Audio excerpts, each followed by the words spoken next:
So karon kay na naman tay budget no. Dili yung dako pero at least na jud. Salamat dahil ni Ma'am Villanueva Iroy no. Ma'am Iroy, salamat kayo sa imong 5,000. Dako na kayong tabang ni Kuya Nanding sa iyang pabalay no. So among buhaton na karon pangita sa mi og yuta nga kabalhinan ni Kuya katukuran sa iyang balay para po dili masayang ang mga materialis. Kailangan nato nga i-secure dan ang yuta nga matukuran at makatukod na dali.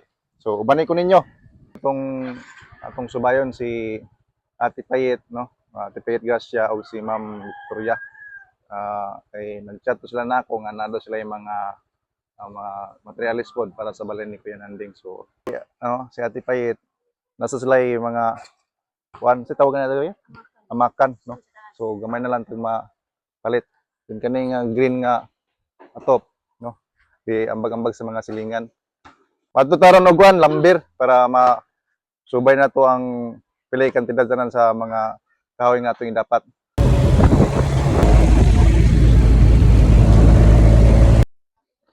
Langsang man gihapon niya awas o. May langsang na igo. Nadawat yung kwan. Ora. Tino? Okay. Dili magud sa gihapon. Ay, Ikot ninyo. salamat dahil ni Junipel. Oy.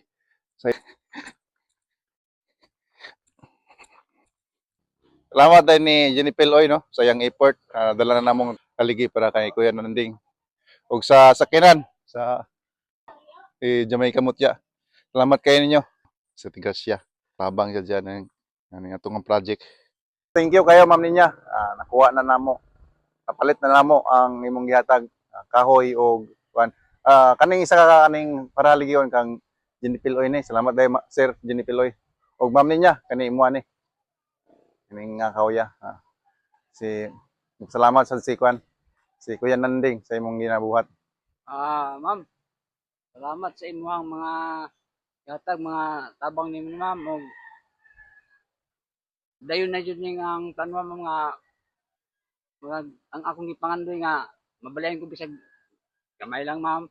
Karon na naman gyud mga materyales na naman gamay na lang kulang. Kun ini nga sunod adlaw ini basin trabaho na nila kay ilang mga punggi pusihan po nila ni sir para matukod na. Salamat sa inyo ma'am sa inyong mga gihatag nga kahoy. So kulang pa dayta nig ko ano, kulang ta og salog og atop. O sige lang basinday. Makapaldo kanang maka dasmag na puntag kwarta. Ang bataw.